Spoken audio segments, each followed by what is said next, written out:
Well, hello, and welcome to Stop Let's Team Up.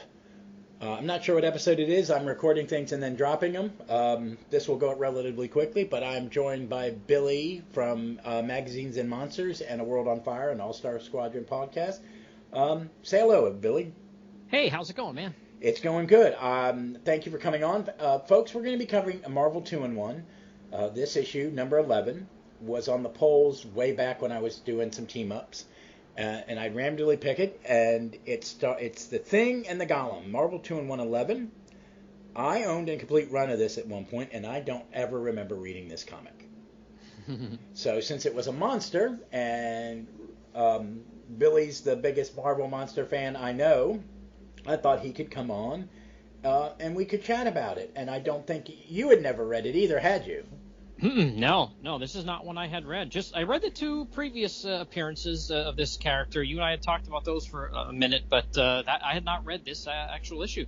Yeah, I went and read the second one to kind of get an idea, and I really liked it. I don't read horror comics. I mean, I like them when I read them, but wasn't the thing I was drawn to. I thought I'd give this one a try, and it's a character I don't know. I at least know the other Marvel monsters. Yeah. And this isn't the Golem I know, because Roy Thomas later, who created this character? Is it a Roy character? Who wrote? Oh boy, yeah, you figure.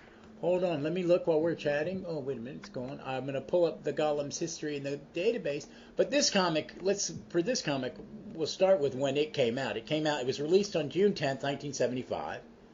It is cover dated September 1975. I think it's got a great cover. It's a Gil Kane cover, and it's got the Thing duking out the Golem. And I do miss the old Marvel with these covers when it had the Thing versus it, and then they'd have the little character circle thingy on either side. So I really I like this cover. What do you think of this cover? Oh, I like it quite a bit. The more I stare at it, I think the Golem's back there looks a little funky, but other than that, it looks really good. I like it quite a bit. A lot of action. I kind of thought it was inked by Joe Sinnott. It's so clean. I like Gil Kane. I love Gil Kane covers most of the time. Oh yeah, he's the guy for the 70s, no doubt about it. He probably did more than anybody. Oh yeah. I loved his covers. So I went and looked. The Golem is a creation of Roy Thomas and Herb Trimpe. Oh, cool. Yeah, so that's cool. I'm a big Herb Trimpe fan. We and his daughter went to VCU, the university here in Richmond, and she was a friend of a friend, and I met her once or twice. I never asked her about her dad because I was like going, that's just gonna be weird. So, but she studied religious studies here. She was a very nice young lady. My buddy went. I said, I know her dad. He's a comic writer. He goes, oh, good. I'm glad you didn't ask her about it. I said, no. Okay. Geek her out. But this comic has. Let's do the creator. So this one is plotted by Roy, scripted by Bill Mantlo, one of the great comic writers of all time. I think he is really underrated. I think he's undervalued. I don't think he's underrated. I think anybody who talks about him goes, "Oh my God, every comic he wrote, I think, for the most part, is entertaining and well written." This is drawn by Bob Brown with Klaus Janson inks. I could not tell it was Bob Brown because I think the Janson inks make it look good. I'm a big Bob Brown fan because he drew some of the early Englehart Avengers. And he also drew Daredevil when I was little. The first Daredevils I read when it was Daredevil and Black Widow, and he drew a bunch of those. So. And he drew a lot of war comics. Yeah. Bob Brown. Yeah. And letters by the amazing Tom Orzechowski. And edited by one of the great editors, Len Wein. Love him. So, we're not going to know. Everybody in this book you're really not going to... you may never have heard of before. And I'm going to insert a synopsis in here in a moment, and me and Billy will then talk. Because I kind of want to write a shorter one than the fandom site has, and a longer one than the other site has. for this. So let's jump to that. We'll be right back. All right. Marvel 2-in-1, issue 11. The Thing and Golem in The Thing Goes South. This synopsis comes from the Marvel comic book fandom wiki page. Rushing to catch a train at Grand Central Station for a planned vacation to Disney World in Florida, the Thing is forced to use his strength to stop the train so that he and Alicia don't miss it. Meanwhile, at San Pedro University, Jason and Rebecca Adamson try to convince Professor Yates that the Golem statue discovered by their uncle can come to life. Spied upon by the Golem's longtime enemy, Kaballa, he takes the opportunity to take control of the Golem and send it on a rampage through St. Petersburg. Hearing of the rampage over the radio, the Thing and Alicia jump off the train so that the Thing can stop the rampaging Golem. During the fight, Jason, Rebecca, Wayne arrive to provide their knowledge to the Thing. Problems are compounded by the arrival of Kaballa and his demons. However, the Golem attacks Kaballa, forcing him to flee. With that threat passed, the Golem returns to its inert state, leaving the present all present to wonder, will the Golem rise again? No, I don't think it really does. This is its last issue. So, Billy, what did you think? I want to start with the opening splash page, because it is... It's called, the title of this comic is called The Thing Goes South. And that is not inappropriate for the story a little bit. Ben and Alicia are running through the train depot in New York, trying to catch a train to Disney World. Which was new at the time. It was pretty new at the time, only 3 or 4 years old at this time, so I get it.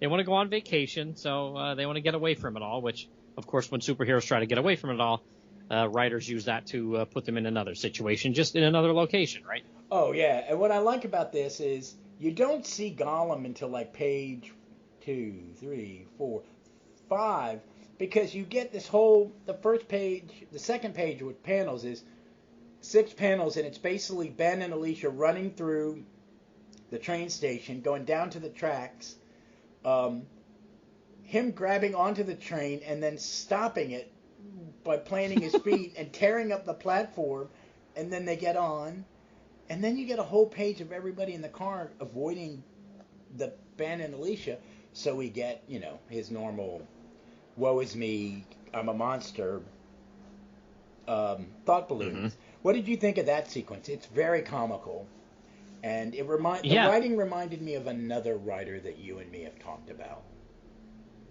I liked it quite a bit, especially when he was getting on the train, and the train conductor is like, "Oh, it's you, Mr. Grimm," and Ben says, "You was expecting maybe Casey Jones?" So I love a Grateful Dead reference there. I love it. Oh my God, yeah, it's funny. But I was reading this comic. It really reads like a Zany Haney in a way, because it's really kind of. I don't remember these team ups being this kind of kid friendly. Up to this point, this seems like you know what I mean? This is... Yeah, this one's kind of crazy, too, because if you think about it, usually when you look at a cover of a 2-in-1, it'll say The Thing and Doctor Strange, or Thor, or Black Widow, or somebody like that, and it's usually a team-up of him and that person against something evil, a villain. But when you look at this cover, it's The Thing and the Golem, and they're fighting as if they're fighting each other, and that's the whole point of the story. Yeah. I really... Kind of weird. It is weird, but I kind of like that aspect of it. It's more so two parallel stories. The story is really the Golem's story. This is a continuation of his last appearance in some ways. And Ben's really that kind of guest star in that adventure. Because it's centered a lot around this family, the Adamson family, who their uncle, who the Golem is only activated when someone is in danger. He's just a statue.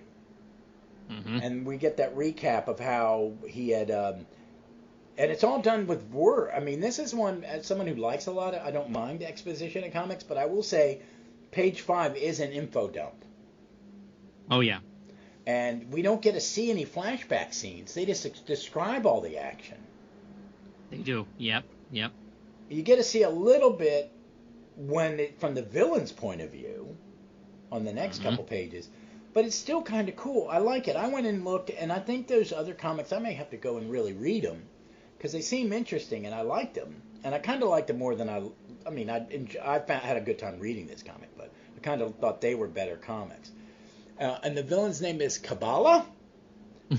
Yeah, or as Ben calls him later, Vanilla or Cornballa. I guess. Yes, he's a metamorpho or Mordro light villain. You know what I mean? Mm-hmm. I find him I don't think it's something, he's not someone we're supposed to take way too serious. Yeah, what is he? He kind of looks like a Satan type figure, right? Like in red with horns and stuff. Yeah, and a big K in the middle of his chest. Yep, so that's what his name starts with, absolutely. Oh, yeah. And he's got these little fire demons that look like orange flying monkeys from Wizard of Oz. Mm-hmm. Yeah, they're about useless. Oh, yeah. I love, but I think it's, I mean, I want to say something about the art. The art's really good. Yeah, solid. At times it's very George. It looks. I don't know if this is the Jansen inks that makes it look a little more John Buscema-y than it does Bob Brownish. I really the bad guy looks these pages look very much like it was a John Buscema page to me, and I don't mind the faces for sure. Yeah. But, the action's pretty good. And these characters are okay. I mean, you don't really know them except they're in the background.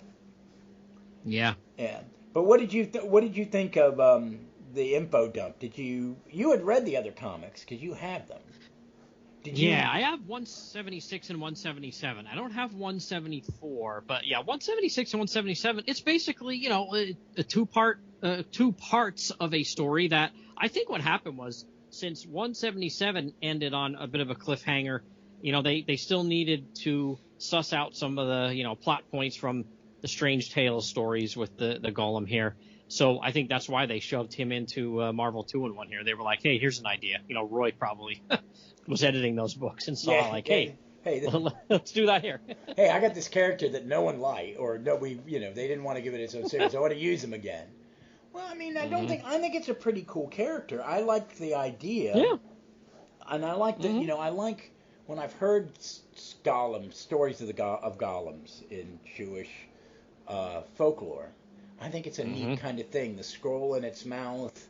I've seen it in other movies. I mean, there's the golem in The Invaders that is powered by the rabbi. They did an episode in Supernatural about one, and it was really, really cool because they really leaned into that mythos. Oh, wow. Yeah, and I kind of like it. And I like it that he's only activated if someone in the family or someone near him is in trouble. That he senses, and he's not really, he has no, there's no consciousness to him. He doesn't speak, he doesn't think, he just is a tool. Or a cipher, yeah. Yeah, he's a cipher, that's the best term, yeah. So I kind of thought that was cool, and I liked how it just, it made me interested enough to go and read the other comics and check it out, and I did like that, and So we get to page 6, and of course kids listen to his transistor radio, and they hear that. So water separated. I really didn't get that part of St. Petersburg has been separated from the rest of it by some tidal crew things, and Ben jumps off the train with Alicia. Kind of dangerous. Yeah, I mean, it looks like it. I mean, from the leap on the panel when he's jumping off, it's like, did you climb on the roof and then jump? Yeah, it looks like he might have. Yeah. Oh yeah, but he comes to the rescue, and the crowd's all freaking out because there's the flood and another monster. And Ben's like, another monster made of stone, so he's going to go after it, and he sees it on the TV. He steals somebody's car. Somebody's car. I like that too. Yeah. But what did you think of this bit? It's still very comical. The Thing's playing all the comedy beats. He is. Yeah. It's fun. I forgot to mention too, when he was on the train, there was a kid listening to his radio, and before the news broke over, he goes, "Hey kid, I don't want to sound like an old fogey, but that music you're playing sounds like a cat with a tin can tied to its tail." And the kid says, "But they're playing the new album by Mott the Hoople, Mr. Thing." Oh, so yeah. I love that too. I love That it was when they great. do a cultural reference and it's like I remember who they are. Yeah, it's great. I can't remember any of their songs, but I remember the name. Yeah, they're not one of my favorites, but yeah, I do remember them and hear them from time to time on the radio. Yeah, but and that Ben's such an old fogey. Yeah, it's great. So good. Well, at this point, they're still. I've been reading a lot of early Bronze Age Marvel, and like I just finished the volume 3 of Captain America, the Englehart stuff, and at that point, they are really leaning into that. Whatever happened 6 years ago in the comic books was 6 years ago, because they only have like 10 years. At this point, they only have like 14 years of history with these characters. So they're moving in real time. It's not like like in the 80s where they start going, okay, it's always 10 years from when the FF founded. Yep. Like a sliding time scale, yeah. Yeah. So that was kind of neat that they, it's something that's been going on. But I like that. I like Ben. This is one I think 2-in-1 is a comic near and dear to my heart because it was like the first thing I had a complete run on. But I love Ben. He's my favorite FF member. Yeah, Oh yeah, he's the best one for sure. Oh, no yeah. doubt about it. And and folks, Marvel 2-in-1. They've done an epic with the first like 20 issues. They need to do either an Omni or some more because they're really good, especially in the middle of the run when they're doing some arcs. Yeah, I did look up quick because I'm missing some of the lower numbered issues. They have 2 volumes out now. They put a volume 2 out now that goes up to I think 44. Oh wow, I gotta. Yeah, but that's it. That's all they have. And I thought, man, I would. And that's honestly, probably missing 1 or 2 issues because Doc Savage and Rom won't be in. There's some that won't be in that. Yeah, you would think some of the rights issues with some of them. Yeah. Yeah. That's cool. I need to get those because I love a team up book. I miss having a real team up, having those 4 folks. 20 years, well, more than that, I guess. But there used to be both the big 2 both had 2 team up books, and I always bought them. I would buy them before I buy a solo book. Oh yeah, they're a lot of fun. Oh yeah. So we then cut to we see the Adamson's family watching in TV the Golem tossing cars around on Main Street.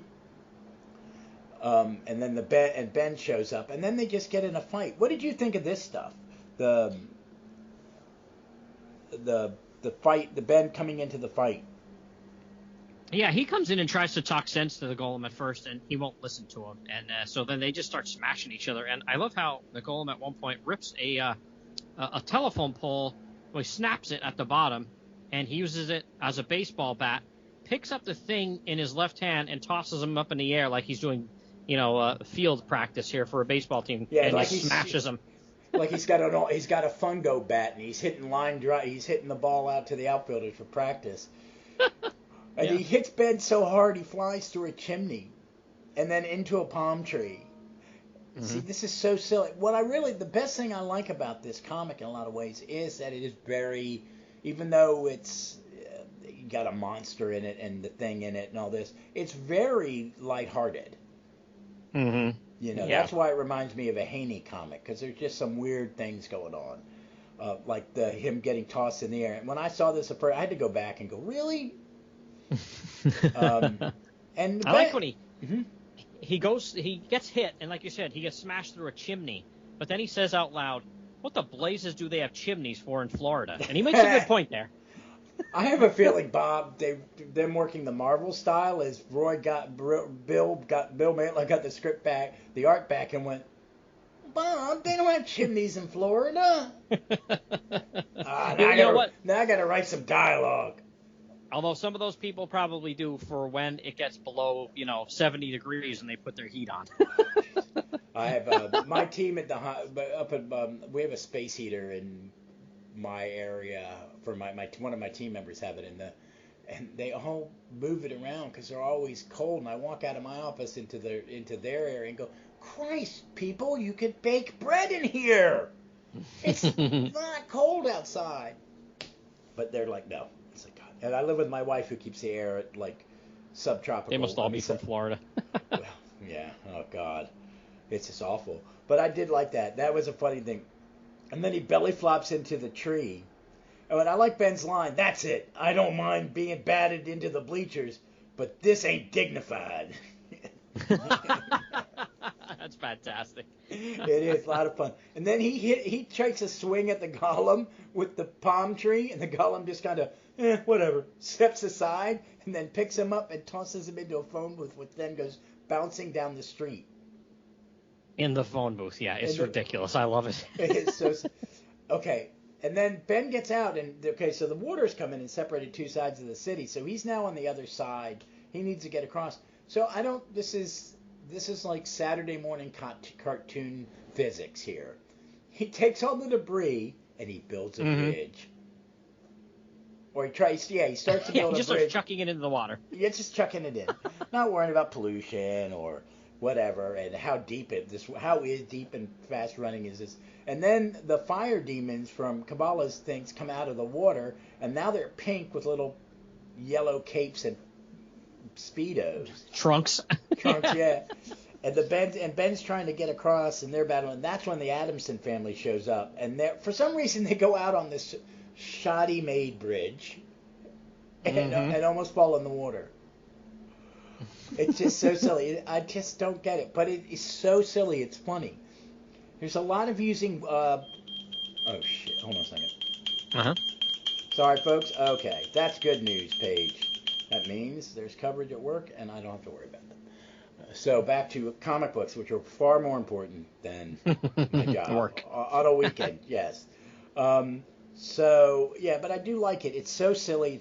Doesn't it feel more like a Saturday, like those really bad Saturday morning cartoons that you and me probably sat down, hopped up on sugar, watching? I mean, oh, yeah. Yeah. I like that. I like that panel, too, though. There's a really good panel there where the golem is, ripping like a traffic light down. Oh, and Kaballa's over him? That's an awesome panel. That whole page, is that great? I think it gets better once Kaballa gets into it. Because I don't want to find. I have to click this. I'm gonna click this while we're talking about it. I kind of do parts of this. I like the costume a little bit. I'd get rid of the K. I think the K is kind of silly, but it's not bad. I mean, it's silly. Oh my God, he has appeared 5 times. Wow. Well, okay, wait a minute. 3 of those must be this and the 2 strange tales. So I'm opening what those are because I want to go. But I love that panel. I love that panel. And Ben comes up, vanilla or cornballa. Or something. Oh my God.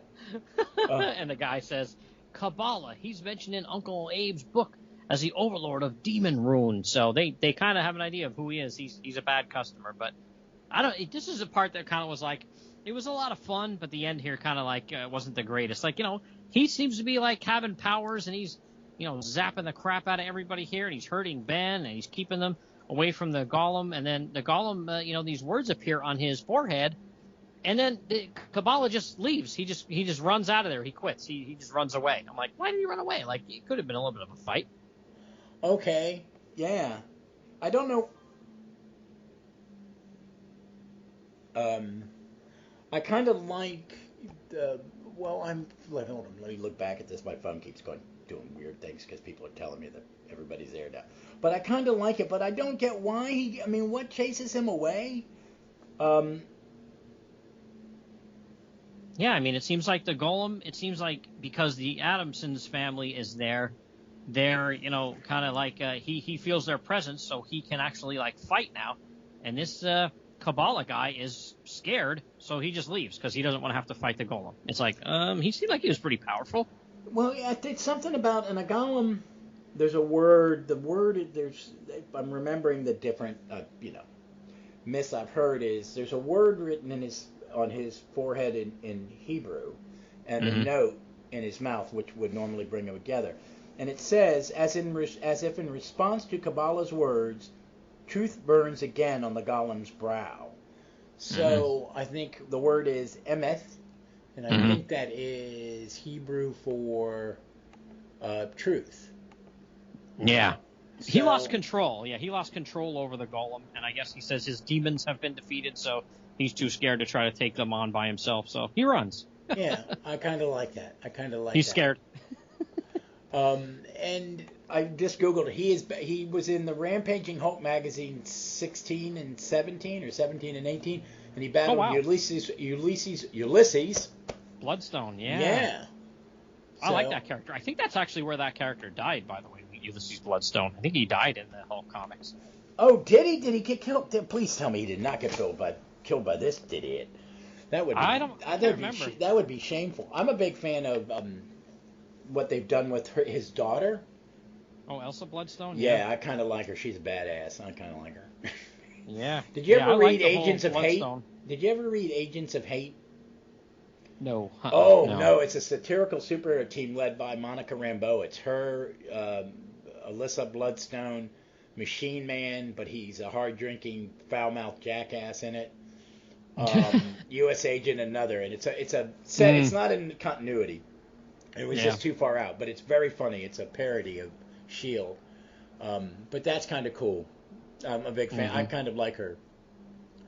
So I'm looking at the synopsis. It goes, however, the Golem attacks Kaballa, forcing him to flee. With the threat past, the Golem returns to its inert state, leaving all present to wonder when the Golem will rise again.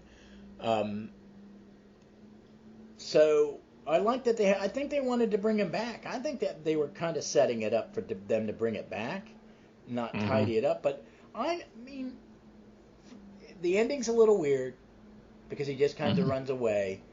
And it just a little abrupt. Yeah, it's a little abrupt, and then you have a whole page where he's just a statue. But I really, I thought it was silly. If I'd been 10 years old, well, I would have been 11. I'd have been 10 years old when this came out. I would have probably enjoyed this, thought it was funny and fun. Well, like you said, now it seems like the family, even being in his presence, isn't affecting him anymore. He's just there as a statue, not moving or anything. And Ben says, like it or not, lady, and he's speaking to the Adamson's the daughter here, it looks like St. Pete's got itself a new statue. The pigeons are going to have a field day. Yeah. That's awesome. It is. It's so good. It's good. And I like it. It goes, the most unexpected team-up of all next issue, The Thing and Who, and it's Iron Man. It's not... Really? How is that a surprise? Yeah. They probably didn't know who it was going to be, so that's why it was probably a surprise to them. Well, that's great.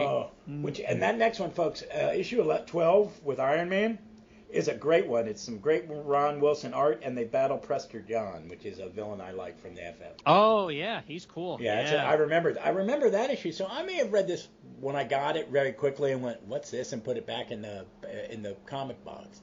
But I really liked it. It was a silly little comic. I'm glad we read it. Overall, what did you think? It was fun. You know what I mean? Like you said, Bill Mantlo, I think he doesn't get the credit he deserves. I know mainstream, like hardcores like you and I definitely know the name and respect his work just off of ROM and Micronauts alone. The guy should be sainted. His Hulk run? Yeah, Hulk is just the guy. And he was like a fill-in machine in the mid to late 70s, too. He filled in anywhere, everywhere, writing, coloring, lettering even. He did a lot of stuff. Yeah. He was a great guy. I wish I could have met him. Yeah, if he had not had that horrible accident, I think he probably, his next big gig, his next run on something would have been his breakout, where they gave him the... Imagine if they'd given him like the Avengers or the Defenders or something like that on a regular basis and said, you can play with these characters. Because, his Hulk run is so good. Yeah, that's fun stuff. It is, man. It's him and Sal. Him and Sal working together. I'm so excited for ROM coming out and Micronauts coming out in omnibus form. Because they're so important. Because, one, they highlight his talent. And I think this is a Roy Plomp, but I think it's probably better because Bill's writing it. I think the humor and the lightheartedness comes from Bill. So, and good news, folks. They announced last 5 days ago, 6 days, maybe a week, that I saw it on Near Mint Condition, that the Mantlo Trimpy Godzilla complete run is coming out in an omnibus. Yeah, that's going to be a lot of fun too. I have the Essential, so that's cool to have. I sold my Essential for about $35. Mm-hmm. Now I'm glad. I was thinking about selling mine a while ago because they were up to like $55. Yeah. If you're going to sell it now, because I'm going to definitely get the omnibus. And that, and they announced, I'm happy because they're going to do a Fantastic Four Volume 5, which will start with the Roy, will be the Roy stuff. Which is when I came in. I came in after for Jack. And I like that stuff. Medusa's on the team, and they change the costumes, and they just do some different stuff, and I kind of like that stuff. Yeah, I think Marv Wolfman maybe was writing it when I first read those books. Yeah, that'd be volume 6. Yeah, pushing like 200, wasn't it? Yeah. Oh no, this next one's gonna be 128 through like 140 something. Oh, that's great. Yeah, good stuff. No, it goes up to 150. It goes up to 150. Nice. Which is the wedding. Yeah, that's great stuff. Isn't that? Yeah, it's the wedding of Quicksilver and Crystal. Cool. So yeah. But fantastic. Folks, I mean, I like this. Thank you for coming on, Billy. And thanks for reading. I'm glad we both had not read this or hadn't remembered reading it. Because I kind of was like going, I hope Billy isn't fond of this because I'm going to pick on it a little bit. but I enjoy, even with the stuff I want to pick on, it doesn't take away from that. I think Matt Mantlo goes, this plot's a little light to Roy. I'm gonna me and Bob are gonna judge it. Or Bob Brown read it and went, this makes no sense. I'm gonna make it fun. I'm gonna do me. I'm gonna do me. Yeah. So I really enjoyed it. So Billy, why don't you tell where people they can hear your musings on comics? Yeah, if anybody go to your podcatcher, Spotify or iTunes or whatever it's called now, Apple Podcasts, and just put in Magazines and Monsters. That brings up, my feed where I have a bunch of different shows on there. One that's focused on the Brave and the Bold and Bob Haney.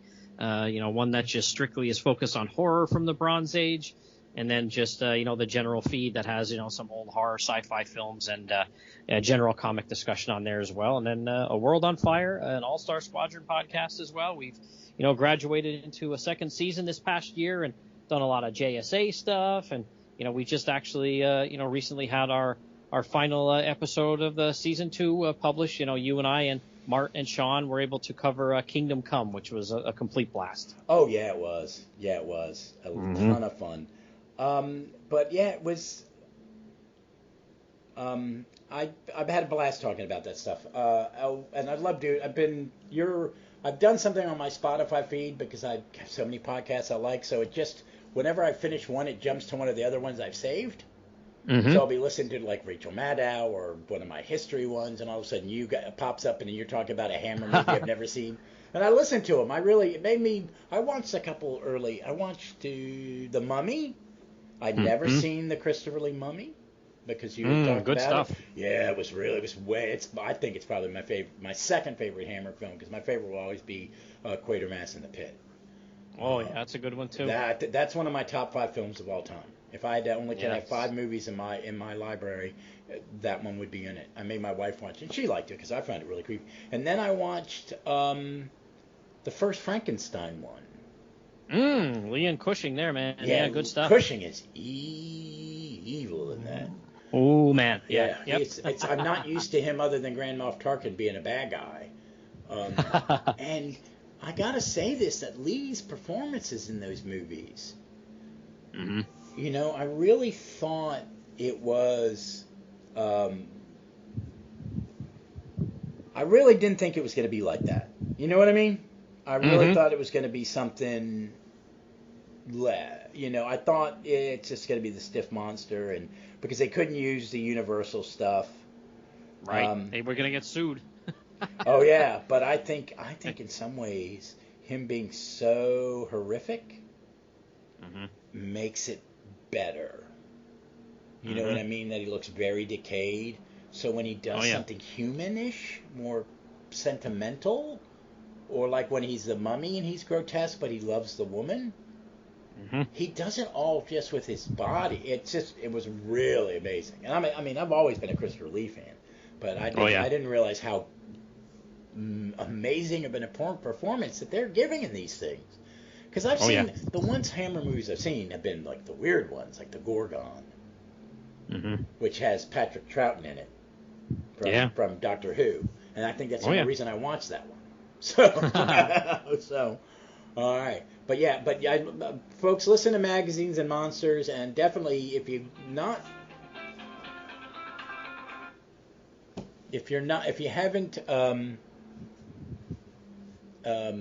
haven't checked out World on Fire and are a Golden Age and Bronze Age DC fan, because it's a Bronze Age comic, listen to World on Fire and follow along as Billy Herman and then a bunch of us go through all the Worlds on Fire, all the All-Star comics. It's a great time. I miss that there are no more. Me and David, David Steele comes up from Earth 2 comes on, we'll talk about All-Star comic. I mean All-Star Squadron, how good it is. And then it's like, I kind of missed that podcast. So, folks, if you haven't listened to it, it's well worth starting at the beginning and giving it a listen. Well, thank you. I appreciate you saying that, Yeah, Russ. yeah. And if you have the app, the entire run's on that. Follow along. If you haven't read it, it is probably one of the best comics of that era, at least the first 45 issue. I mean, it gets a little rough at the end during Crisis, but it's really, they're great characters. Yeah, Roy was not a fan of Crisis, but yeah, and I'm not. Me and David had the same opinion of that back end about like both. I don't think I'm speaking out of school. Like Roy got lazy. It's like you could have done something other than just those constant retellings of other stories. But you had me on and we did the Doc Fate origin, and I thought it was great. Mm-hmm. But some of the other ones are a little rough. But it's a great comic. We don't get enough. I'm enjoying that some of these Golden Age characters at DC are coming back right now. Yeah, good stuff. Yeah. I'm really digging. I really dug 2 of the 3 solo ones, Sandman and Flash, and I'm going to give Green Lantern a little more time. It's not nailed it, but I don't dislike it. I'm just don't know where they're going with it. But the other 2 have been amazing. So check them out. Cool. All right, folks, as you notice that my production is sporadic. Work is very busy. I'm in a new position. I have a lot more responsibility. Billy and me had to pause for a bit while I made sure there was enough coverage at work, right as we were about to start, and stuff like that. So this is going to drop tomorrow. So when you listen, we're recording this on the 18th. It will drop on the 19th sometime tomorrow. And then on Tuesday, me and Dave Steele will be back, and we're going to be talking about a 4-part Sandman Mystery Theater story called The Mist, and it is another telling of the Mist's origin, but from before he had his superpowers, and it's the first time Wesley Dodds and Ted Knight meet, and I'd never read it. And I'm just now reading Sandman Mystery Theater, which is a masterpiece of comic book. So please check that out on Tuesday. All right? And as always, folks, thank you, and be safe, be smart. Please be kind to one another. It's a crazy world out there. And read some comics. Read some Marvel team-ups and Marvel 2-in-1s. You will enjoy them. Goodbye.